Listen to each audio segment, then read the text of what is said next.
Charlene, I was looking for you yesterday. You never seemed to be here. Were your kids sick?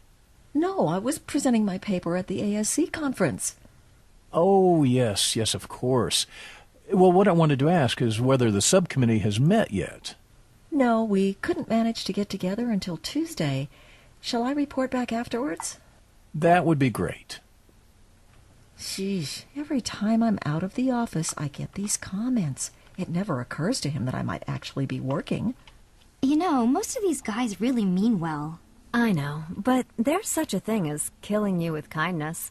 I found out that Sean wasn't going to ask me to present the paper we co-wrote at the MLA this summer, because he assumed I would want the summer off with the baby.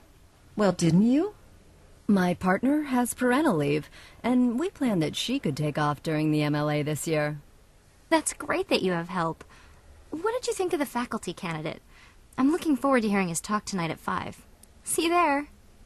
Oh, I can't make it, because I have to leave by 5 to pick up my daughter at daycare.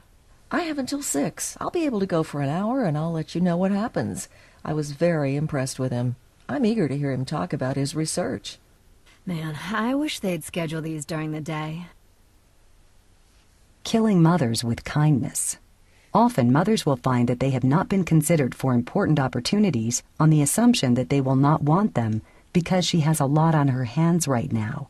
Notice how this polices women into caregiving and out of breadwinning roles in a kinder and gentler tone of voice.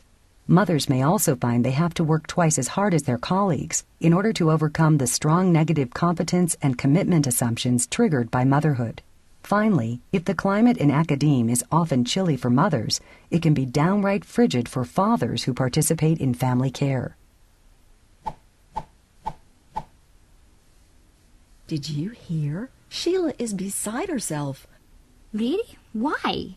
She stopped the clock 1 year for each child, and now that she's coming up for tenure, her department chair is not supporting her, and wrote a memo saying she had responsibilities as a mother that were incompatible with those of a tenured professor. You're kidding. I'm not. And the provost said her use of the stop the clock was a red flag. If they don't want us to use the policy, why did they adopt it? It looks good on paper, but in practice, when it comes to family, it's don't ask, don't tell. I avoid even mentioning our kids. Tell me about it. One of my colleagues gave a lecture the same day she gave birth. That's ridiculous. Her chair should have never allowed that. But you know, it was her choice. She didn't want anyone to think she had pregnancy brain, as one of her colleagues put it. The university doesn't make it easy for men either. My wife works here too, and we were going to split the parental leave. But my request was met with sneering denial by my chair, who said he'd like a vacation too. His message is that any man who took parental leave was uncommitted to his career, and sneer-worthy at that. Eric and I discussed it, and we decided I couldn't afford to alienate him. After all, I come up for tenure the year after next. Believe it or not, it's better here than where I used to teach. There, the chair of my friend's tenure committee actually told her, I kid you not to worry about tenure, just go home and have more babies. We both left. I'll bet you ladies have never been told that certain groups have too many babies when you ask for paternal leave for your second child. That's outrageous. That's life in the fast lane. If you're a woman, you're just supposed to suck it up. Well, Sheila isn't sucking it up. She's talking to a lawyer. Elderly, blind, retarded, disabled. The maternal wall, bias against women with children, may well be the strongest type of gender bias in today's workplace. One study found that mothers are 100% less likely to be hired and 24% less likely to be promoted than otherwise identical women without children.